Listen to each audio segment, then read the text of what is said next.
because especially when teaching this, I like to teach my experience, not theory. You go to school for theory.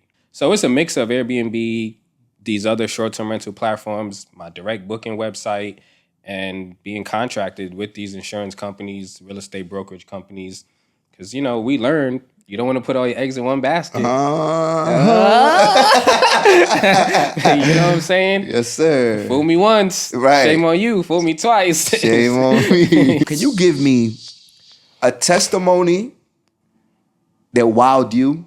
A testimony that you were like, there's no way. Oh, man. So I had a guy that was in prison. Oh, I didn't think you were going to go there. That's fire. Yeah. There's some people that would say, man, I'm not ready to have a kid. I need to get my money right. I need to get my place. I had none of that. I did not have my money right. I did not have a place, but I needed a kid. I needed a kid to make me realize that, for one, this life is bigger than me. I knew how I grew up fatherless. And, when you grow up like that, if you have some type of decency in your heart, you're telling yourself, when I have children, I'm going to be there. Everybody don't operate that way. Right. It is generational for some. Obviously, it was generational for my situation, but I broke that and said, I want to be there. I know how that pain looks. I know what it looks like.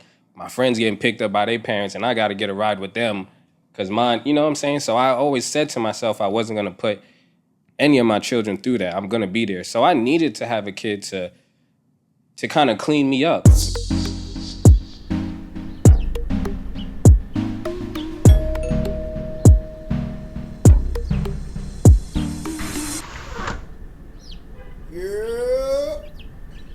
Hey, listen, I'm coming.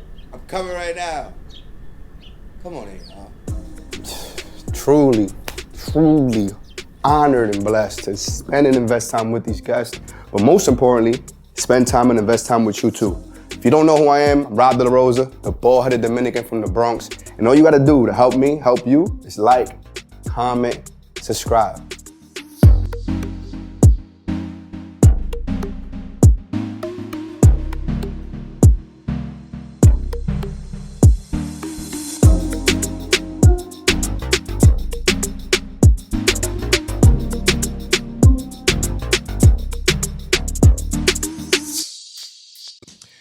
Ladies and gentlemen, welcome to In the Living Room, where we learn about something, we're going to laugh about something, we're going to heal about something. Today I have our long-term friend, a man that I've watched literally lose it all to now almost gain it all. Humble. He ain't gonna be on here bragging. He's just going to be here sharing his story, build an empire on rental properties, and author, a fantastic father, husband, you name it. This man does it. Ladies and gentlemen, the one and only Justin Richardson is in the building. Clap it up for my man one time. Yes, sir. Just, how you feeling, my brother? Appreciate you, bro. Man, happy to be here. Yo, bro. I'm really happy that you're here, for real, for real. Let's get it. Let's grow. I'm excited, man. So look, for those who are listening, your first year starting out on Airbnb or rental properties, rental arbitrage, what was that experience like for you? First year, so that was 2020. We got approved for our first unit August 2020. October 1st, we were scheduled to actually get the keys. So we got approved August 2020. And my whole thing was just being proactive. Like, okay, this is my first one.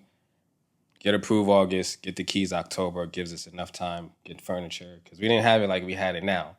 Right. First one, you know what I'm saying, it's like food truck to restaurant. You know what I'm saying? Got you. So we was very frugal. I was working, I just got out of working, actually, a 9 to 5, clocking in property management.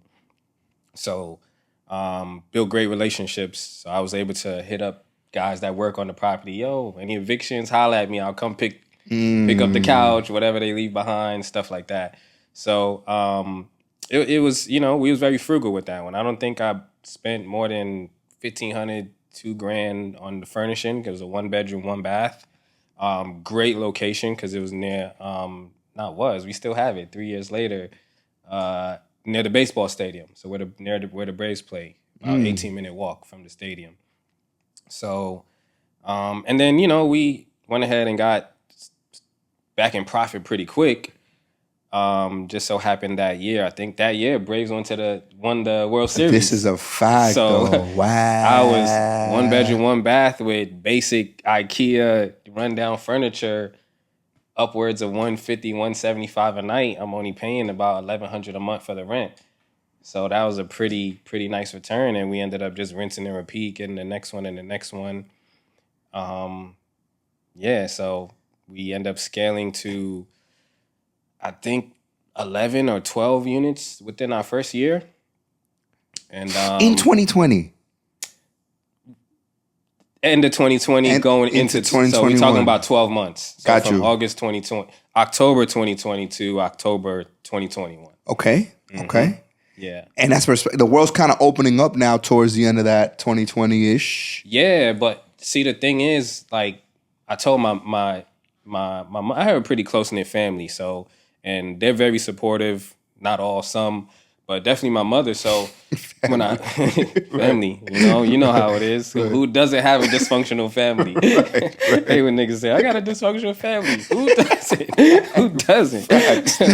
But anyway, so I told my mom, and my mom, she still lives here in New York. So, but she's retired now. But at the time, she was still working in the field, and she was like, you know what you should do? Because, I didn't even say what field she works in. She works for a staffing agency that finds jobs for medical professionals, so nurses, doctors, the whole tri-state. So Connecticut, New Jersey, New York, your hospital, whatever, Kings County, whatever. You know what I'm saying? Mm-hmm. She staffs those hospitals, finds them jobs. So she's like, you know what you should do? You should contact the hospitals because there's a lot of travel nurses that need housing. So I'm like, Mom. Mom. That was a good one. Right. So that's something that I started adding to my teachings was content, and a lot of people and we didn't even get to that part. I know we'll get to that part with the coaching. But yeah, that's something that especially when teaching this, I like to teach my experience, not theory. You go to school for theory. Come to, you know what I'm saying? Experience. So I got that experience and started teaching it, and a lot of students start saying, I don't even need Airbnb. I'm just doing straight travel nurses. 6 figures, 5 figures a month, straight travel nurses, medical professionals, military, displaced families, insurance companies who are, finding temporary housing for their clientele. The list goes on, you know what I'm saying? People who, real estate agents, you can get on the real estate brokerage lists, and when their clientele doesn't have, their home is not ready, they need temporary housing. We get a lot of those reservations too. So it's a mix of Airbnb, these other short-term rental platforms, my direct booking website, and being contracted with these insurance companies, real estate brokerage companies. Because, we learned you don't want to put all your eggs in one basket. You know what I'm saying? Yes, sir. Fool me once. Right. Shame on you. Fool me twice. Shame on me. So, yeah, I took that experience, which I know we'll talk about, but implemented it so I don't make the same mistake twice, putting all my eggs into one basket, If you are a listener right now, or you're driving and you're listening, or you're at home on YouTube and you caught this, wherever you at, I think you can tell by now you want to take a pen and paper because the man is a wealth, a wealth of information. So, an author, by the way, right? And the experience on top of the experience. So, I got so many questions about what you do, bro. First and foremost, I want to say I'm proud. This is my man. I know just 2013 is the first time I actually met my man in network marketing. Let's just say that. We met in network marketing. For sure. And when I say a man who lost it all, this is why I say that. I remember Hurricane Katrina. Sandy, I'm sorry. I'm bugging. I'm bugging. That's when we was in school. For sure. It was definitely Sandy. Yeah, Hurricane Sandy swept through New York. Through New York. Yeah. And you had a very, a unique situation. And I kind of want you to kind of go over there first because I want people to understand where you've come from to be able to do what you do today. it's something I feel like if someone is down and out, or they feel like, you know, where life goes from here, because I think I've learned, you know, that this whole, I know where life is gonna go. I know what my discipline looks like, but how it unfolds is how it unfolds. Exactly. Yep. So can you give us that experience about, you know, when you were here in New York, hurricane hits, what happens? How do you bounce back? Like, what are you going through in that moment? Scared, bro. You don't know how high the water's gonna go. That's the first one. Right. You know, thankfully my mother lived on the side of the house. Our family owns the home in Canarsie, Brooklyn, and it's a 4 or 5 family home. My mom lives on the studio. Myself, my lady, you know, who's my wife now. We had the other studio part, because there's a studio on the side, studio at the bottom, 2 levels, and it was scary, bro. Like, I could remember exactly what we was doing, laying on the couch. I think we was watching True Blood or something. Right. That was them. I think it was True Blood or that other movie. But anyway, and we just hear this roaring water, you know, in the bottom part, you know, coming from the basement part. Mind you, our son, I think he was 3 at the time, Chase, was sleeping on the bed down there, and the carpet was off of the ground, water just coming up. So it was scary, bro. I grabbed Chase, and I see, we was just talking about I used to do film and production, all my equipment. I see the bag the water's already over my backpack. So only thing, I don't know if it was God or what, but the thing that came to my head was just grab your paperwork. Birth certificate, Social Security, wherever that is, grab that right now and run back upstairs. Cause I'm pretty sure after this I'm gonna have to get some type of government help or something. You know, things that. So I'm just like, let me get that. And I don't know what made me think of that, but we grabbed Keisha. We went, Ma, you good? She's running frantic. She's asking the neighbor if it comes up to her level, can we come upstairs with you? Right, you know what I'm saying? Right. That's so crazy. It was just, this is like, I'm literally having, like it's happening right now, because that was probably the most intense, scary. Like, this is New York City. This don't happen. This don't happen in New York. In New That's York, a fact. Snowstorm, yeah, right. Shovel, right. Salt, right. The usual water, So. And then a couple months later, it was just hard to get off our feet, because we was living with family, comfortable, a little $500 I give moms, towards the rent or whatever, the mortgage. But now we don't have our own place. I don't have a college education. My wife doesn't have one. She's working retail, retail jobs, easy job. When you don't got a high school diploma in New York is security. For sure. So, for sure. You know what I'm saying? So security or the airport. Right. So it was just tough to really get back on our feet, to get our own place. And saw this opportunity, through someone who shared the, network marketing with me. And I just got, something lit a flame under me, and I'm like, we're gonna make it happen. But I know we'll go more into that story, into what happened after that, and I know we'll bounce off because you experienced things too in the company. For sure. But that's what that was. We literally lost everything. And when I say everything, the only thing we had left, my son had left, was the pajamas he had on. Wow. When I scooped him up to take him upstairs. That's literally the jewelry. I remember we just went downtown Brooklyn. His necklace, you know what I'm saying? Got, Yeah, man, that's like, when you say lost everything, that we literally lost everything. Car, bro, everything. Everything went underwater. My car, literally, bro. Everything. Car, my money maker, my camera. That's it. Bro, so give me, because here's what I think right now. Because look, I'm thinking about how you face adversity, bro. And what is your process? You got a kid? At 20 years old. At 20 years old, bro. Just lost everything. Just lost everything. Wifey in the crib with you. No high school diploma. Like, and then to see something that's going to cost you money to get started, to make money. Like, do you remember what you had saved at the time? Were you making a lot of money at the time that felt like? Nah, man, I was actually getting swindled a lot. So when I was working in video production and photography, I was working with artists, DJs, some of which, y'all know if I say names or whatever. But some of my work is still on WorldStar, like still on, Source Magazine. I was in their offices a lot.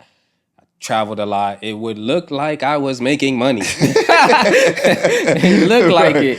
Right. I was in Japan, it looked like it. But trust me, man, this industry, whatever you heard about it is true. I remember I worked with Movado, the reggae artist. I remember him having to ask his manager, "You pay the video man?" Like, pay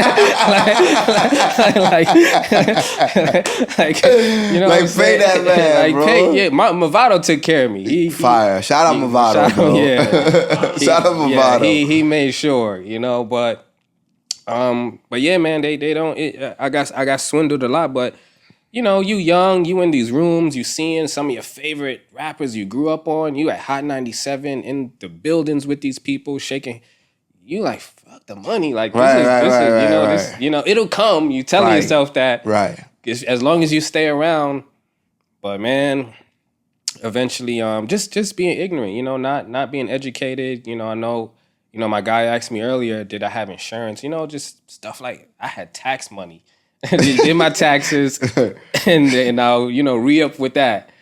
But yeah, man, it's as far as like just facing adversity. I just had hustle, man. Like when you have it's some people that'll say, man, I'm not ready to have a kid. I need to get my money right. I need to get my place. I had none of that. I did not have my money right. I did not have a place, but I needed a kid. I needed a kid to make me realize that, for one, this life is bigger than me.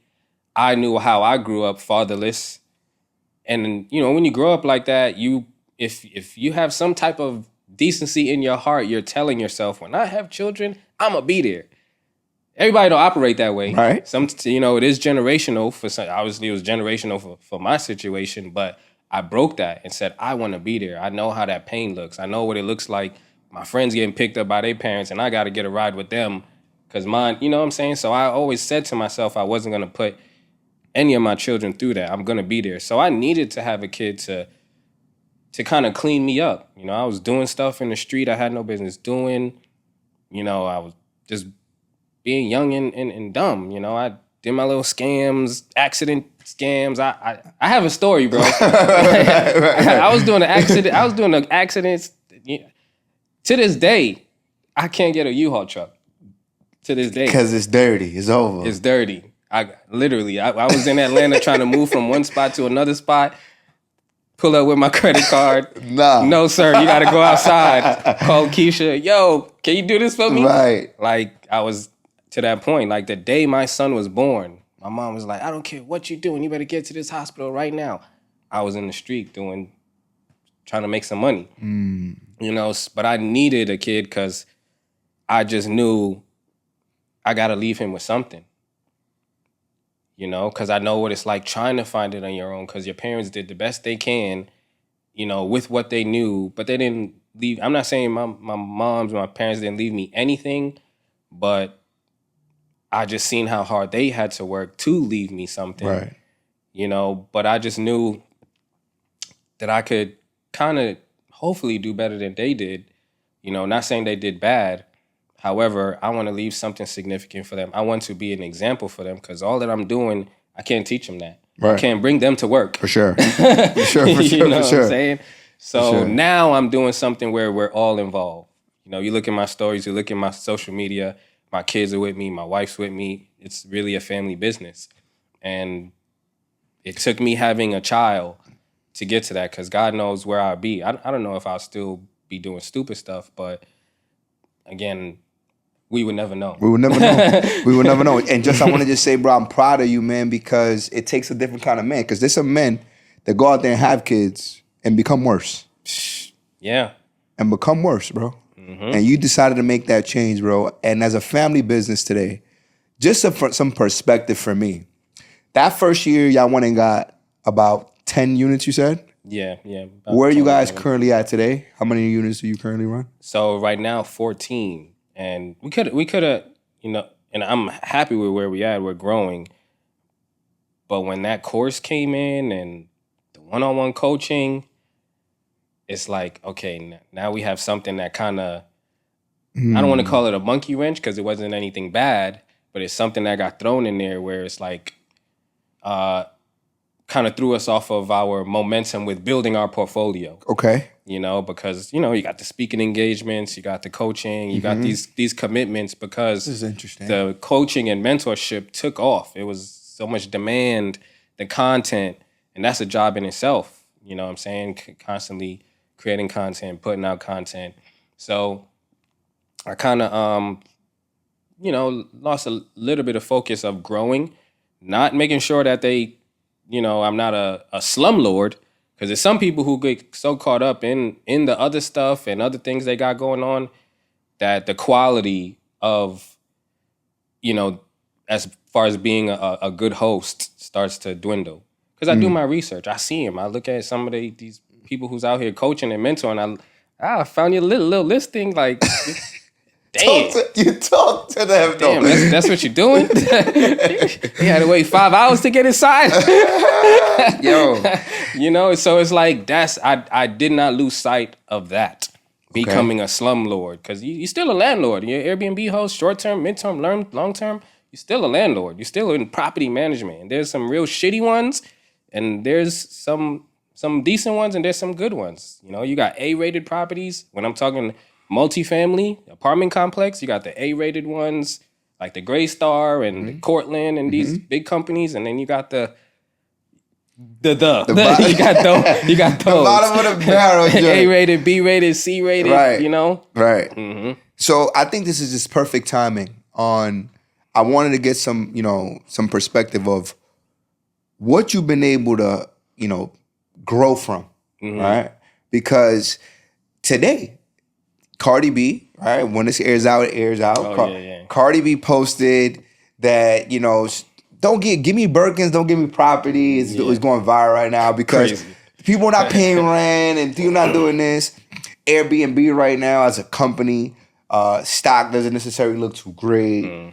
Things of that nature. And the reason why I think you're the perfect guest for this is because you started in 2020, right? Where I personally would be like, what the hell are you doing? You know what I'm saying? Why would you start Big now?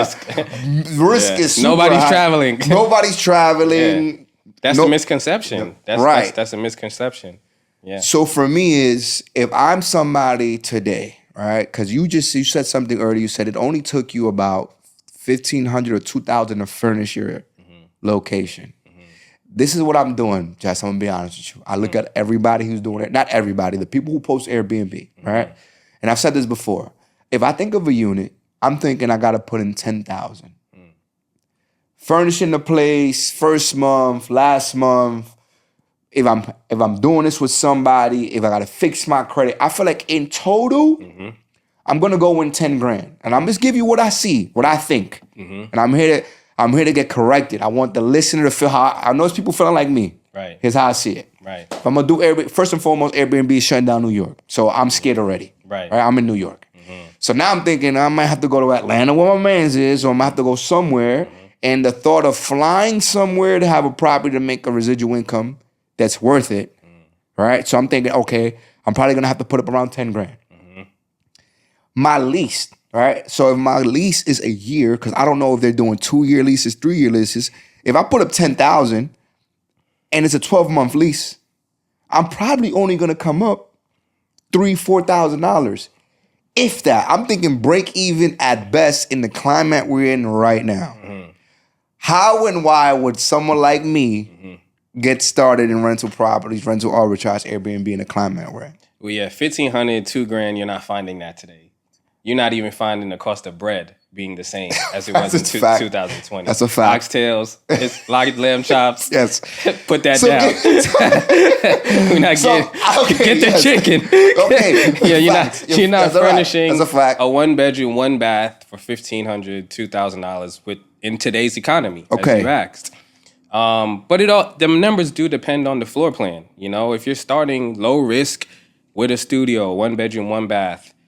I literally did this for my wife, who does the decor side of our company. Shout out Keisha. Shout out to Keisha, KLR Decor, Quick Clean ATL. Shout out Keisha. So I literally put all the essential items, all the items that's required for one of her clients who just hired her to do the furnish their property.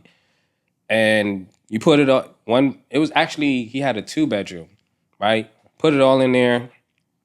It was about $6,000, close to $6,000, around high 5, close to $6,000. Okay. And that's just me throwing everything in the cart, you know. Oh, see, when I give out knowledge, I always get a booking. Nah, he really got a booking right When I'm always sharing, literally got a booking. you see how fast God work? Literally, I'm thinking, oh shit, what happened? Oh, it's a reservation.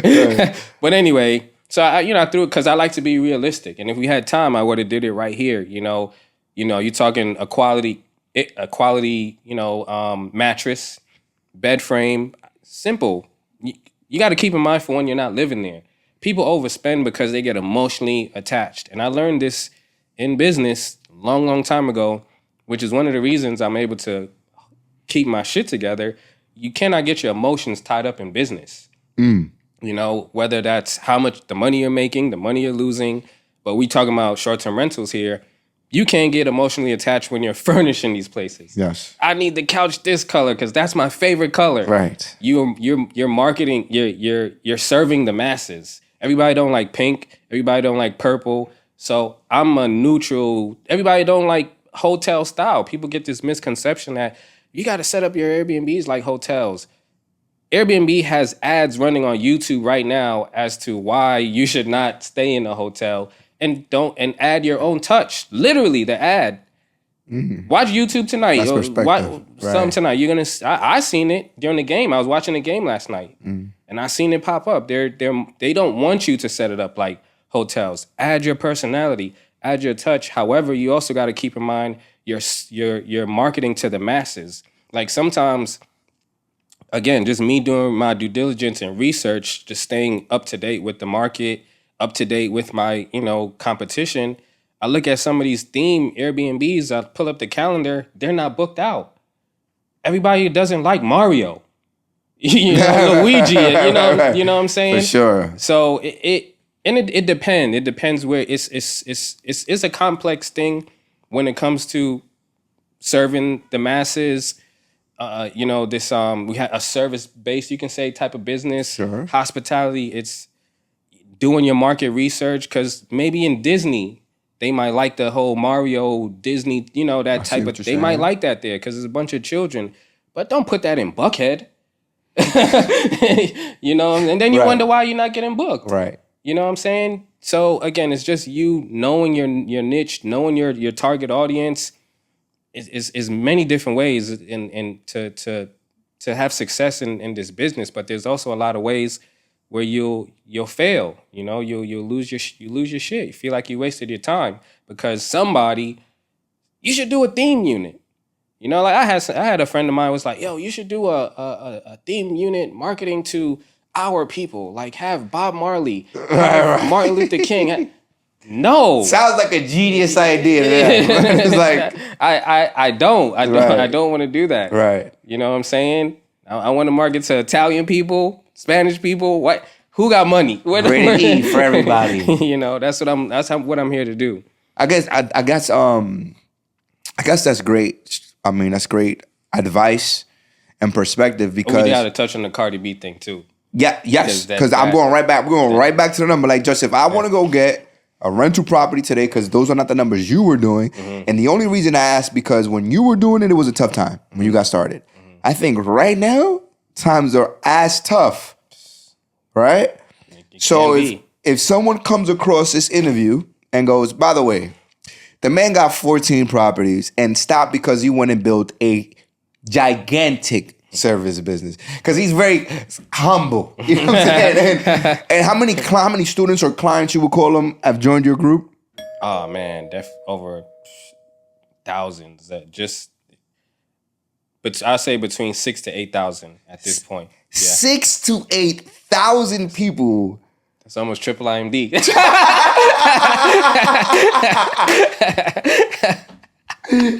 sir. I'm always triple on y'all here. Triple. Oh yeah. Yeah, so this is what I'm trying to say right here, bro. So I know if those who listen and say, yo, how would you go and go get 10 and then stop there? Well, when 6,000 people, 8,000 people want your advice and your help, man, it makes sense to stop because there's a demand to go help these people. Can you give me a testimony that wowed you? A testimony that you were like, there's no way. Oh man. So I had a guy that was in prison. Oh, I didn't think you were gonna go there. That's fire. Yeah, I had a guy that was in prison. I was coaching one-on-one, helping his family on the outside. He had some time.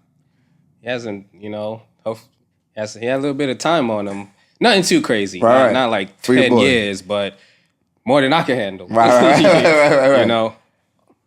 Good. I should probably just can I take it off? Yeah, do your thing. Get comfortable, bro. Do your thing, bro. You're good. Get comfortable. Get comfortable. Yeah, I see that. Rock, you heard? All right, but good now, bro. Yeah, I had a guy that was in prison. I was coaching one-on-one, and basically, he's taking the information, giving it to his family lady on the outside, and doing calls with them as they were setting up, getting their stuff together. So that's one. But wait, what was his success like? Just like you helped him in prison. Yeah, so it was an 8-week coaching program. Okay. So at that time, I was having students was having crazy momentum. Super simple. You get a yes from a property.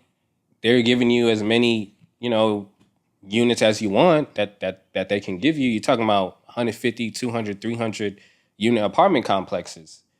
So you in Texas, you'll find some. You in Tennessee, Arizona, all over, you'll find them. So by the end of the 8 weeks, I believe they had 4. Fire. And so 8 weeks, 4 units. Just doing what, here's the verbiage, here's the property. And if, you work with me one-on-one, I'm giving you access to the properties that I have access to, and some that I've come across on my own that I just have direct relationships with. So connecting you with them. And at the time, too, these property managers needed occupancy. So they take as many as you want. You know what I'm saying? So yeah, they had 4 by the end of the 8 weeks. And, after it's done, it's just rinse and repeat.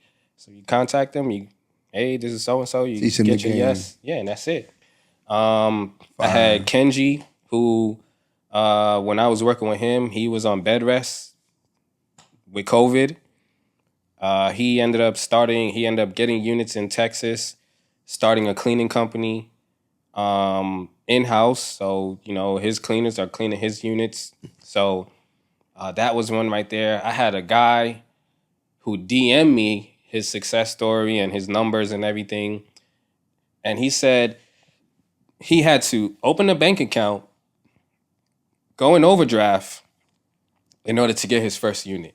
Made money off of that unit. He said his girl was pissed. Right. What are you doing? You don't even got the money to do this. Man, that was a story, man. And then the other ones where people are overseas doing it, in Jamaica doing it, in Canada doing it. I'm like, wow, this is crazy. And then of course, your $1 million earners. It's like, damn, little old me created millionaires. That's fire, bro. I'm like, man. How long did that take to happen? Because you only been doing it for 3 years now? 3 years. The first one was Yamu. Shout out to Yamu. building wealth from rentals. Y'all want to learn that rental game.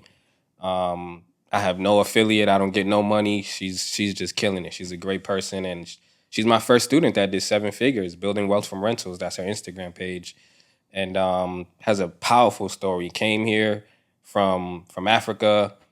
I think as a refugee, she said, and just self-educated. She got her degree, works her career as a engineer, I believe, or data scientist or something like that, making 6 figures doing that, and started, her rental arbitrage, started buying distressed properties, fixing them up, and putting travel nurses in there, doing short-term rentals, mid-term rentals, and she's at almost 40 doors at this point. Some rental arbitrage, some that she actually owns, killing the game, and then it just started snowballing. And then you got people who just quiet, they not really out there, but they DMing you like, Just, I did my first 6 figures, bro.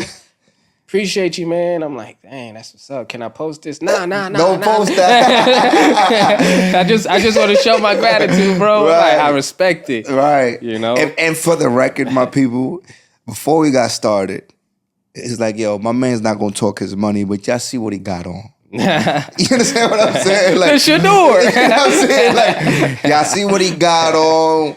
What it don't gotta be, what's understood don't gotta be explained. You know what I'm saying? 8,000 people created millionaires.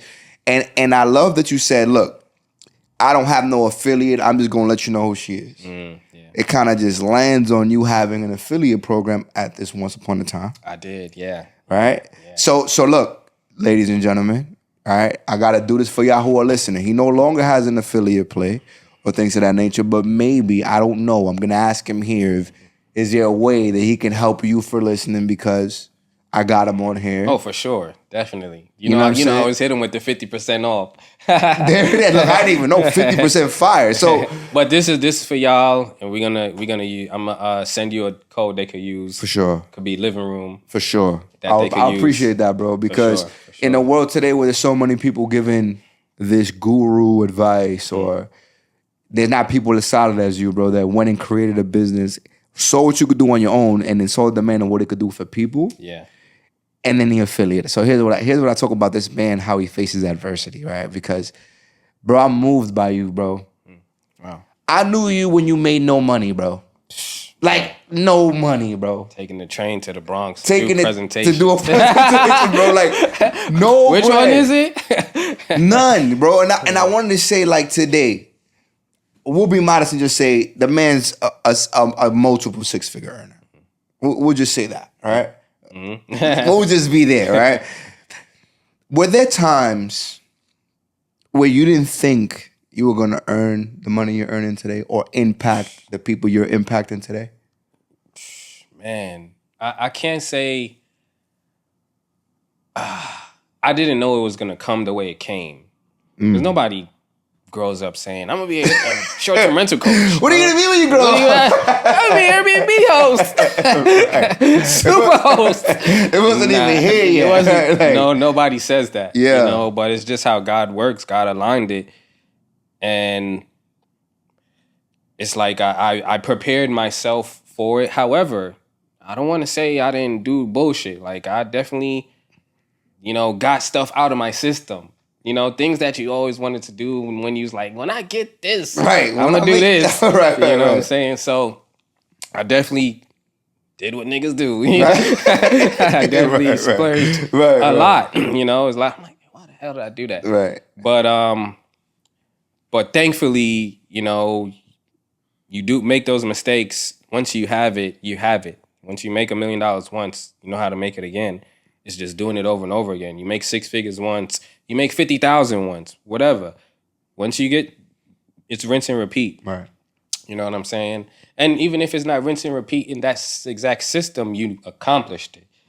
You can do it. There's different ways to skin a cat. Right. People made 6 figures doing what we was doing. Mm-hmm. That got messed up. They go over here and do that. You know what I'm saying? So I have gotten that question before, like, Just, did you think you have this type of success?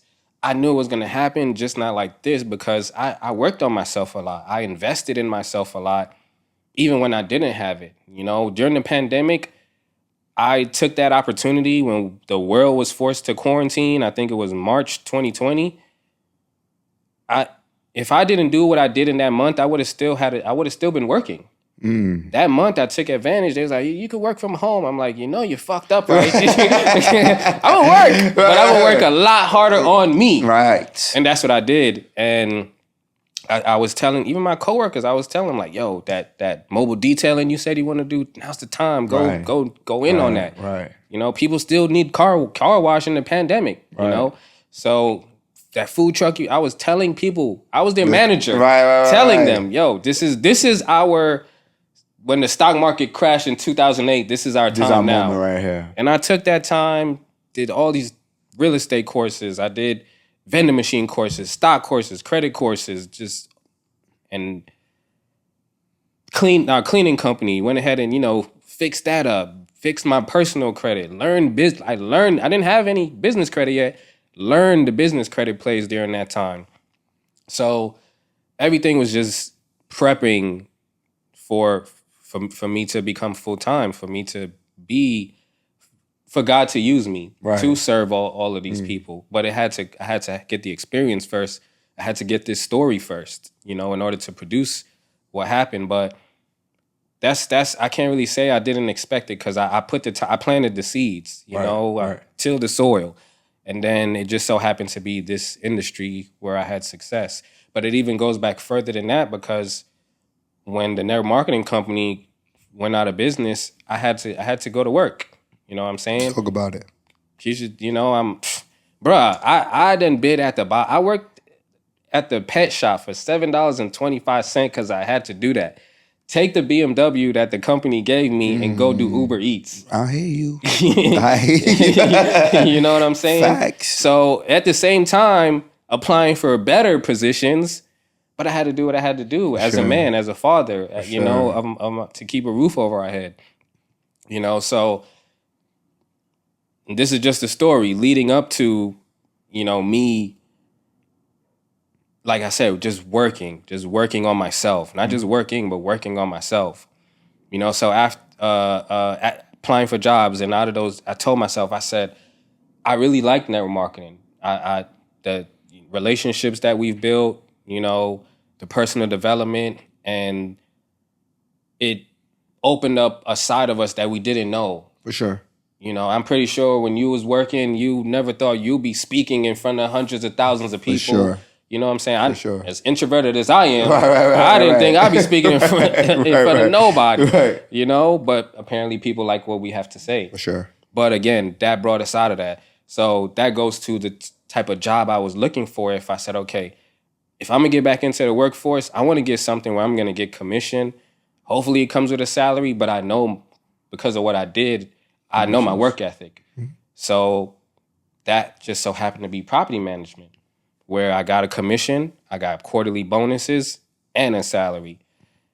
And I still, every job I had, I always had something on the side that I was doing. So even when, I was working at Delta, but doing World Ventures on the side, I was a barber cutting here in Brooklyn, but at night I was filming these parties and, traveling and doing all this stuff on the week, you know what I'm saying? Hustling always. I always had something on the side when I had a job. So when I was working in property management, I found a mentor that taught me wholesaling, because I came across an interview, this guy in the Breakfast Club. He started talking about this whole, because I said, after, the company went out and we went our separate ways, I'm like, real estate and this whole, something with commissions. And it just so happened to be property management with aligns with real estate. But I still wanted to, get some more money. And I came across wholesaling. And the guy was like, you can make money in real estate without cash or credit. I'm like, good, because I ain't got neither one. This is for me. This is for me. Keep going. So he started breaking down wholesaling real estate. I'm like, oh, I could do that. You got to hustle to close those deals. Sure. But I was willing to do that.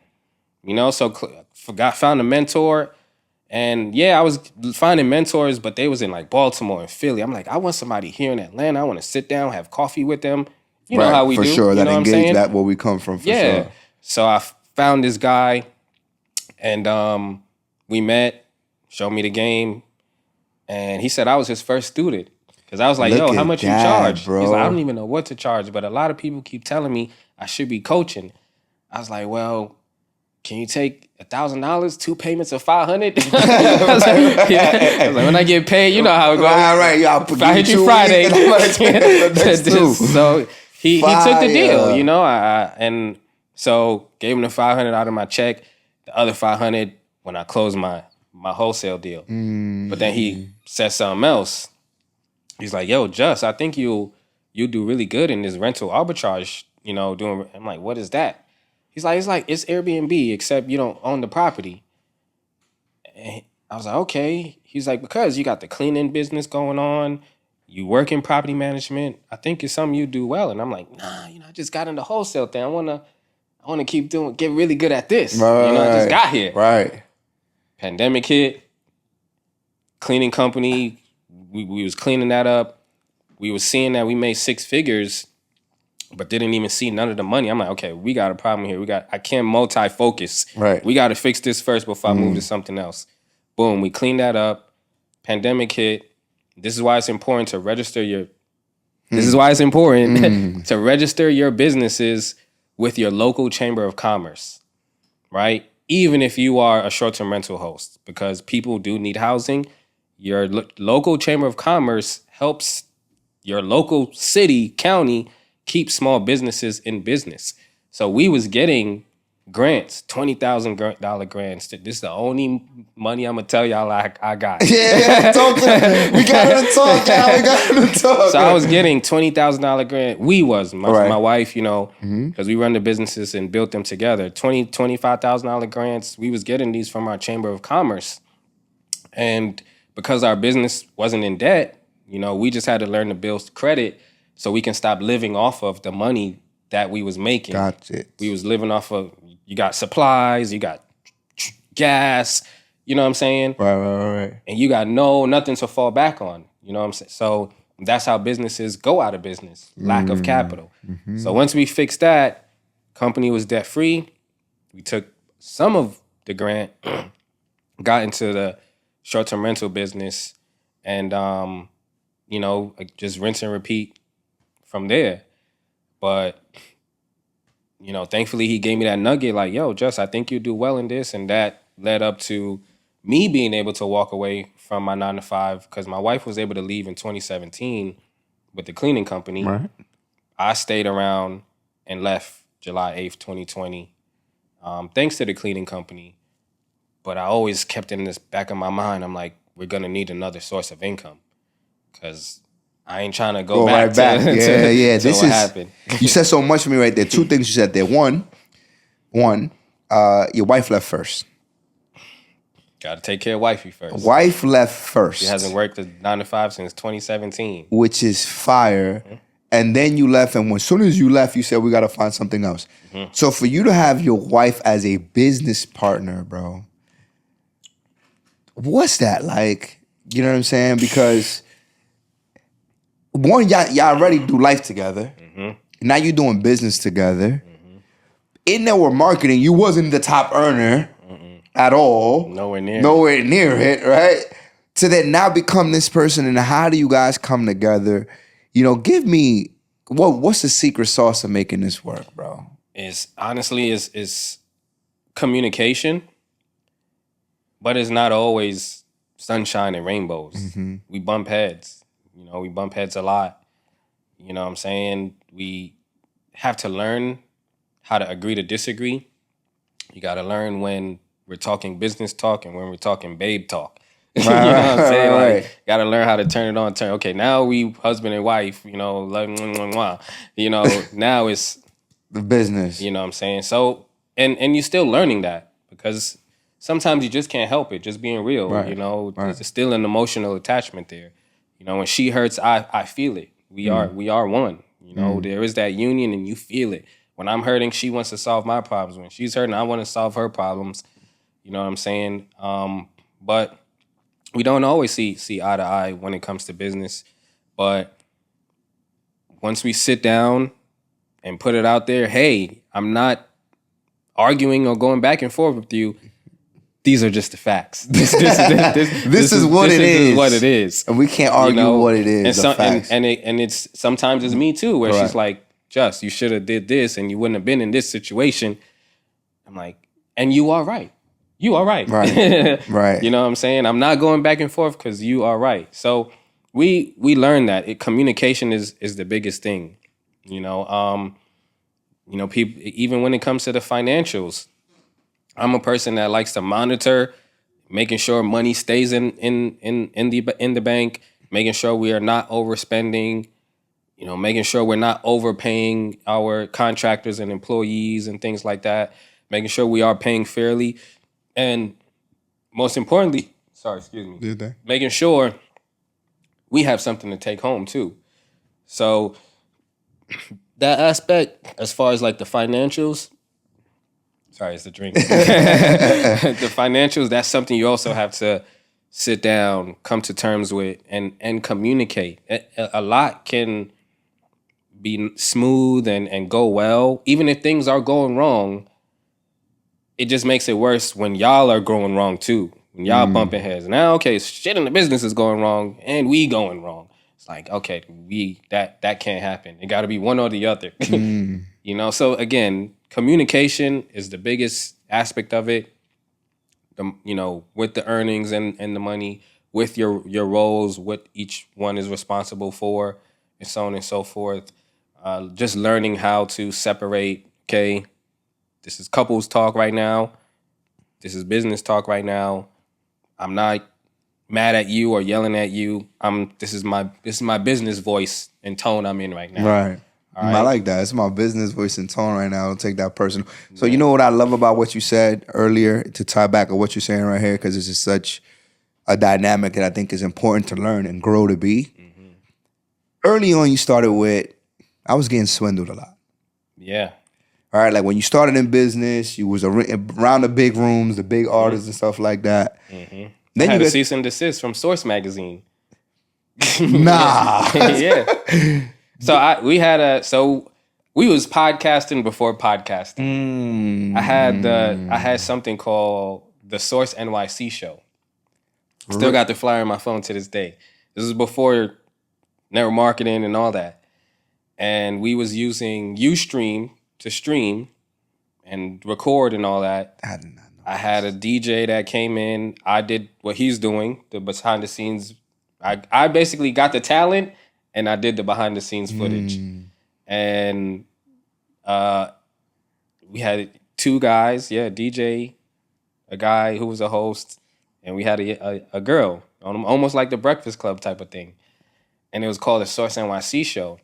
And I had a publicist who was getting me, a lot of gigs. I was working with Casio, the camera company, Grey Goose. She was getting me a lot of gigs. Nuvo, when Nuvo was out. Nuvo was the thing. Yeah, so we came with the idea like, we want to do a show, because it was all part of production, video, photography, and a show. A show, for sure. And that's when Twitter was like really popping. That we was on. There was no Instagram, just came, I think. Mm-hmm. And we was using Twitter a lot.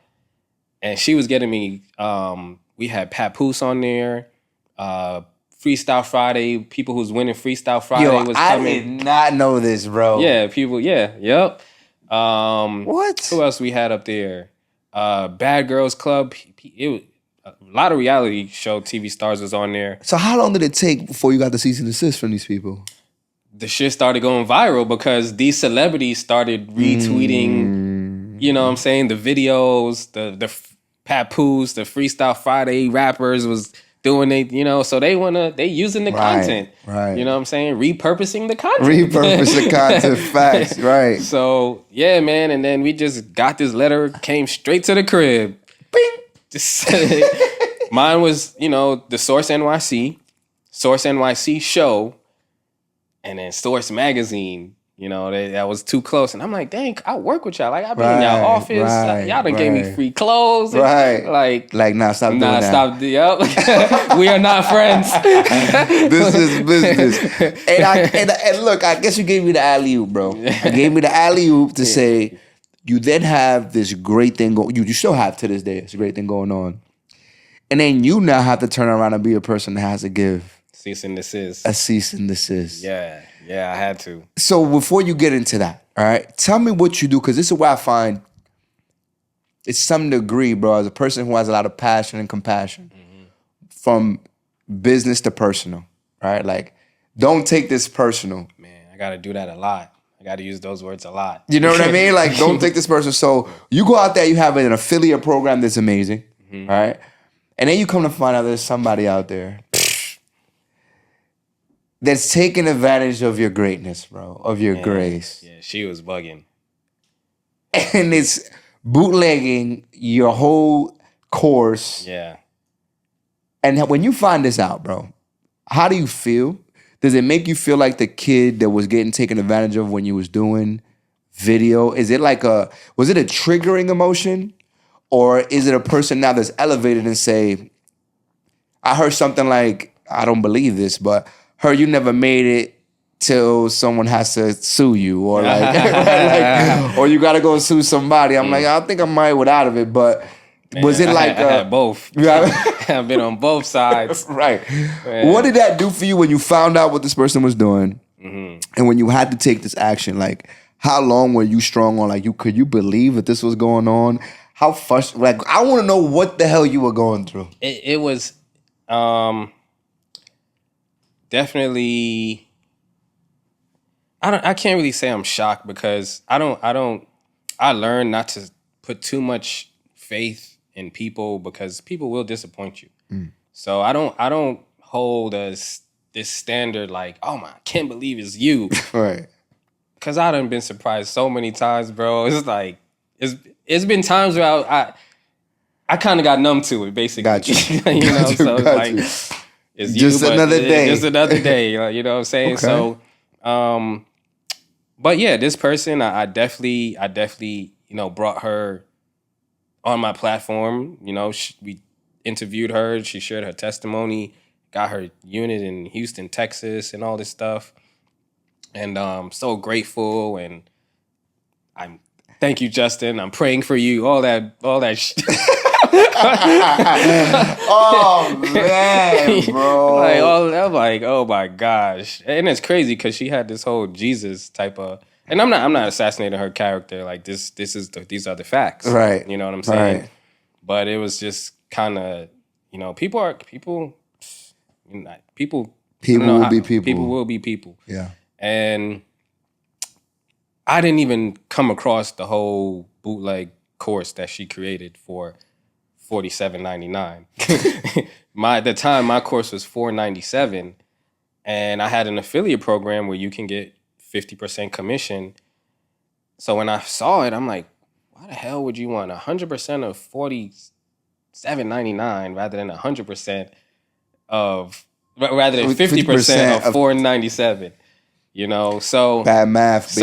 Somebody the math is not math. Math is not math. So that's when I knew it's like, okay, this has to be like an ego thing. For sure. You know, and I figured that because when I spoke to her about it, her response was, well, people are, going to be hesitant to buy it because they see your name and your face on it, and it's not me. I'm like, well, this person made 6 figures as an affiliate with my name and face. Like, what are we talking about? Let's not breeze over that. You had an affiliate that made 6 figures. Yeah, I had a few of them. A few affiliate. The course sold 7 figures because of the affiliate program. People, you know what I'm saying? Fire. Never marketing. No marketing. If I can help you make $1, push the information, and it's doing right by people, then it's going to make money together. That's it. You know what I'm saying? Makes sense. Didn't understand it. She said something else along the lines of, well, you know that there's websites out there that have books and programs that you can buy and put your name on it and sell it as if it's yours. I'm like, well, my shit is not on there. Right. This is not that website, beloved. What are we saying here? Oh my God, so, bro. She was very gun-ho on her, her whole reasoning for why she's doing what she's doing. But when the person who, purchased her course and sent it to me, and I opened it, I'm like, it's all of my verbiage, but it's another Airbnb coach's pictures. It wasn't even pictures of her Airbnb in the shit. It was another girl, Bruh. who was big as far as being the Airbnb guru before I ever came on the scene, Right. whose pictures were in there, and all of my verbiage. And if you ever taken my first version of my course, the beginning starts with mindset. Right. She even took that part. Damn. Like, Damn. so sent it to my attorney. Like, yo, let's get this. Let's wrap this up. Right. Tag it on up like a U-Haul truck. Right. Let's get it out of here. So yeah, he sent cease and desist to her father's house, I think. The URL, we was able to even get her URL taken down, and a couple other things. But it's just my whole thing. I took it personal. Reason being because I knew the time that I had. This isn't just education from me getting on Airbnb. This is education from 6 years of me working in property management. Y'all don't have that experience. I'm teaching experience. I'm not teaching theory. I'm not just teaching Airbnb. Airbnb is ever changing. I don't have control over that. So if you're an Airbnb coach, you're constantly teaching as if you are in law school or a lawyer. You're constantly learning new laws, new policies, you know what I'm saying? So it's you're gonna be out here coaching, you're constantly learning. So I was more so helping people get success because I knew how to speak to property managers, because I come from that industry, so I know how to communicate with them. I know property management, so you're taking what you never taught, never learned, never did. And I know it took me a month to write the course. Like I had to write it like out writing a song, like writing a book. Then I put it into the presentation. Then I had to record it like over and over, like 12 times. So I'm like, and you just packed my shit up to $47.99. Damn, so you got bootleg out here, my boy. You made it. Bro. My son made it. Bro, Canal Street. My son hit you with the canal, Hit bro. me with You the made canal. It, bro. Hit me with the fake Fendi. The PH. Air Force One for the one-nighter. Nobody would know what the club. The Adidas with the 4 stripes. Yo, I think this moment right here just shows the level of man you are. One, the class you are speaking on the situation that could be devastating, all right? Man. To be able to laugh at some pain is growing pains, right? Yeah. And I think for me, to circle back, I guess, in this conversation, is a couple of things I want to touch on right now. But I would say this, though. She's not the only one. There's others that I just didn't get caught. Copy. You know what I'm saying? Copy. You She could expect just that. was caught. The backslash of her URL said simplified in it. That's the name of my course. Right. Like That's why we got the URL taken down. Got it. It's like you got the name of my course On your joint. In your the backslash part of your URL. You got your own shit, backslash my shit. Jesus, but bro. she's just the one that got caught. But of course, it comes with it. But it's like, dang, dude, I've helped people create courses. I bet you, what I'm have, saying? bro. It's you. That Like, created what did you help? Right. I told her, I'm like, I've helped people. Some people I've helped create courses. They show gratitude. Just thank you so much. I made my first 6 figures, 5 figures this month off of the program. I help people create their own short-term rental courses. Right. That's it. Just make it your own. All right, Jess. So here's what I want to do. Because this is the Cardi B thing that's trending. And I think this is the way I want people to find you. Answering what she had to say, right? If Cardi B were to reach out to you, Property management. right? Like in a scenario now, in the climate that we're in today, the person that come across this episode goes, I have some money.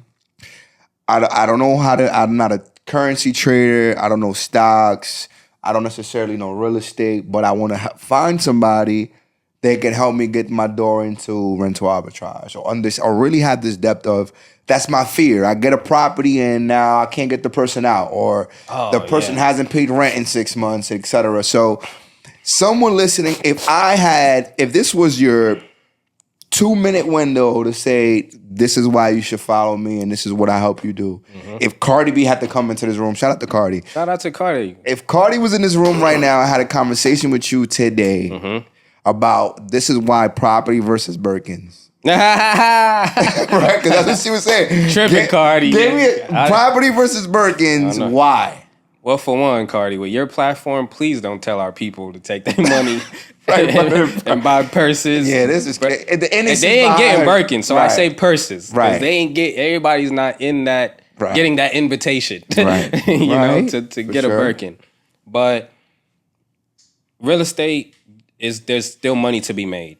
There's many ways to go about skinning a cat. You can make money in real estate by not even owning property. Property management, cleaning business, contractor, you know, there's other ways to do real estate strategies, fix and flip, buy, you know, whatever. There's wholesaling, multifamily, single, there's so many ways to go about it.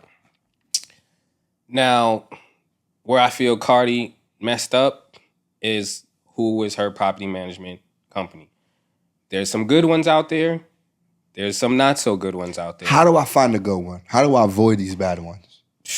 Well, for one, it's just like an interview. You know what I'm saying? And it's not saying that what I'm saying will get you that one, because there's people that know how to put on a good front and get a job. I did it before. right. Say whatever I gotta say to get in the door. But I did good when I got in. For sure. You know what I'm saying? Sure. Which was property management. Trust me, I definitely capped a little bit on my experience. For sure. But I got in and I made it work for me. You know. Now, it's interviewing. You know, definitely. You know, ask for references, referrals. Ask for how many years they've been in business. You know, success stories. How many business are they managing now? You know, what are the reviews on those? You know what I'm saying? How do you do your background checks and screenings? How do you do your employment verifications? You know what I'm saying? Previous places that you lived. Now, let me contact 2 or 3 of previous landlords where you know what I'm saying? So just doing that due diligence when hiring a good property management company. Are they local? Are they virtual? You know, things like that. If they are virtual, as far as their maintenance, you know what I'm saying? Boots on the ground. How are they going about doing that? So it's just doing that due diligence, that interview process, following up, not just relying on one, have a few in the funnel, go with the best one. So again, as I mentioned to y'all, I used to work with some of these celebrities in the past. Never worked with Cardi B. Like, she came way after the fact. But I've seen them. I have worked with a celebrity one-on-one who I helped get units, but, you know, and not just one. I worked with a few of them, but they pass it off to the cousin, the side piece, to go ahead and do it. You know, I've seen it from restaurants. I've seen it from mobile detailing businesses, food truck. I've trucking, box trucking. I've seen these. I'm going to start it. I got the bread and I'm going to give it all to you. So you can do it. And I'm not saying that's her situation, right? But I've seen it before. The bad delegation. Like delegation is an art within itself. Yes. To properly delegate is a skill that needs to be learned within itself. Yep. Handing it off to somebody because you think it'll do good by somebody is not enough. Go learn on YouTube. Not enough. Doesn't work like that. You know, so for her to, you know, be venting, people haven't paid rent in 9 months, we get that. About 83, it's definitely a high percentage. Last time I checked, it was about 83, 87% of tenants in America are late on rent. And a portion of that, they're squatting right now. You know, inflation is happening, rent is going up, but your paycheck is staying the same. That's the math, and it's mathing. Right. You know, right. For us, we create our own income. If I want to make more money, I go get more units. You know, I go run some ads, get some people to, you know, get in my cleaning company, send out an email blast, get some more apartments under our portfolio. Holidays coming up, get some of our residential clients who need if I need more money, we give ourselves a raise. You know, that comes with our line of work, being an entrepreneur. Everybody's not fit for that. It's not going to work for everybody, because without me being in this position, I wouldn't be in this position if I didn't have people that work for me. Right. You know what I'm saying? Right. So it's just delegating it to the right people, doing that interview process, doing that due diligence. Don't rely just on their word. What have you done for others? That's one of the reasons that my course sold 7 figures so fast, 6 figures within 2 months. You know what I'm saying? Because people are seeing what I've done for others. Yeah, I could post what I've done for myself. Yeah, I did this, I did that. I got this many properties, but it's sold because of what I've done for others. So you definitely want to know what these people, how have they serviced others? Reviews. Right. Go off of that. So that's her thing. She needs a good property management team. And who are your tenants? You got to go through that employment verification. I got a tenant right now paying me 25 and some 24 something. She was late, paid the $250 late fee, $27, almost $2,800 that she's paying me per month. But she's a nurse. I did my employment verification, did my background check, called previous landlords that she was there. Where she was there to see, was she a good tenant? Did she cause issues? Did she, the upkeep of the home when she, broke her, when she, left when she moved. Right. So these are things, but again, this is something God prepared me for because I seen my parents go through it. Remember, I said we own the property in Canarsie. Right. It's a 4 or 5 family. I seen my brother have to throw people out. Right. That were squatting. Right. Drive all the way up from Atlanta. My mother too little to do it. Right. Yo, get up out of here. My old brother come up from Atlanta, him and his boys, pack them on up, they gotta go. And so I seen them go through that with bad tenants. People be like, oh, do Section 8. We been on that. Before Instagram, I was personally on Section 8 before. You know what I'm saying? Right. We went to 14th Street, signed up for sure. All the benefits. For sure. Food stamps, all of that. And there was a time where I couldn't pay my portion because, the government give you a little half. Sometimes they pay all of it, depending if you employed or not. There was times I couldn't come up with that half.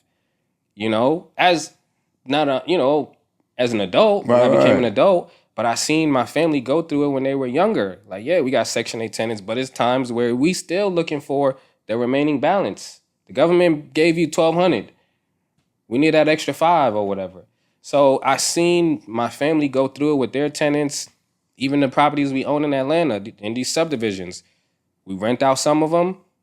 You're in a subdivision, in a nice neighborhood. You can't be having the air condition sticking out of the window in this neighborhood. You get a fine for that. Oh, okay. You got to keep up with your mailbox because you have HOA. You know what I'm saying? You got to know these things. And this is stuff I grew up on seeing my family go through it. Now that we have the internet, for some people, it's like, oh, right. Section 8 is what... Listen, you got to be real, man. Be real with the people. Be honest with the people, man. It ain't just about selling your course. You about to get these people wrapped up. Everybody's not qualified to teach. Everybody is not qualified to teach. Everybody's not. Look, just because we're coming up on time...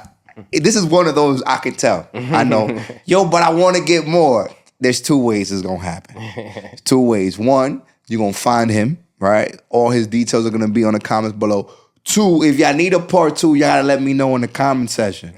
Because there's so much more that we could get into. Just, here's what I want coming into a closing, bro.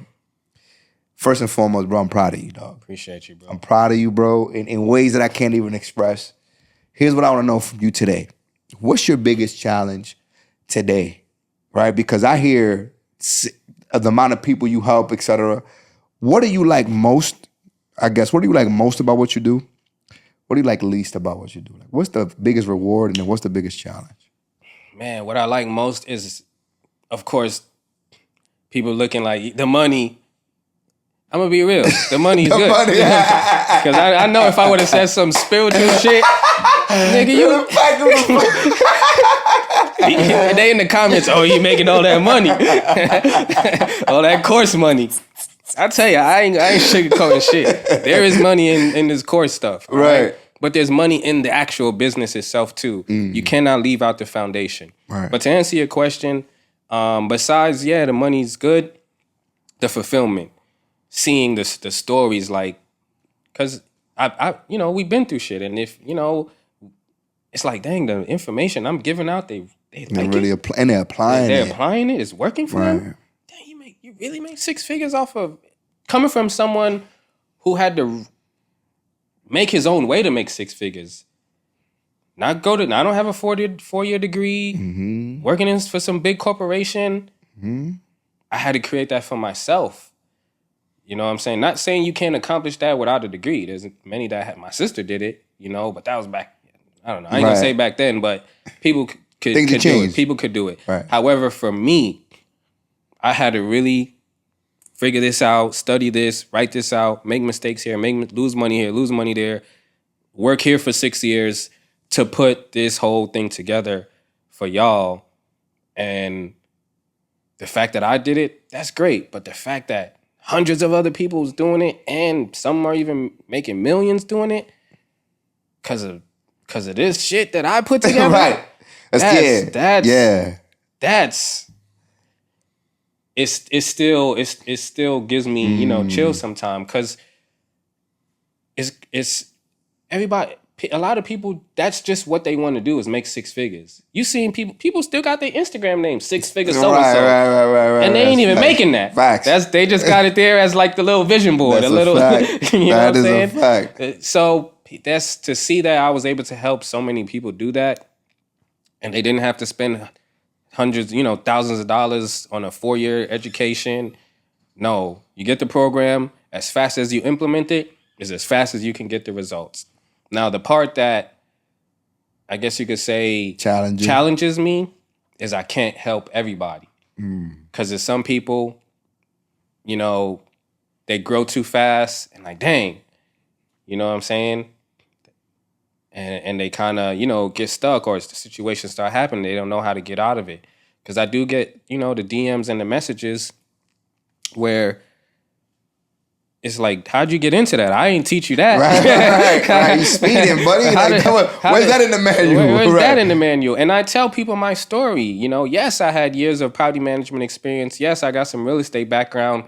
But I still know I can't just risk it all. I got my wife and I got my kids. So I'm going to get this one unit, make all my mistakes with this one unit. Then I'm going to start, pouring some gas on it. I got those jitterbugs out. I done got on the bike, fell a couple times. Now we riding. You know what I'm saying? So I tell people, don't work out of desperation.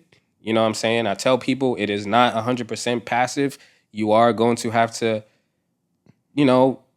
work in it a little bit. Yeah. You're going to have to keep studying. Look, Airbnb's making changes. Yeah. You got to learn what those changes are. All right. You got to learn you want to set up shop in New Orleans, Louisiana. You want to set up shop in St. Louis, Missouri. You got to know what those laws are. Look at how many people go to Dubai. You sneeze the wrong way, you going to jail. Facts. You got to know what these laws are Right. before you step in people's jurisdiction. You know what I'm saying? So, again, it's people that get caught up. Just, I got to shut my unit down. You need a license here. But I said to do that research before you know. Right. But yeah, man, that's really because I kind of have that. They invested in my program. I want to save them. That kind of has me like, dang, I wish I could, but I got people in my ear that's like, Justin, you did your job. You did your part. Right. Were you always a student that followed everything your teacher said? No. Well, that's what that is right there. Right. So, yo, Just let them know what they, first and foremost, bro. Incredible information, bro. Let them know what they can find you. The man got it all. The man does it all. He got a book, a course. He used to cut your hair, record your video, change his life. This man does it all. Like, let them know where they can find you, my bro. Hustle, man. Ayo Just, AYOOOJUS. I had to get the blue check because I had hell of people. Is this you, Justin?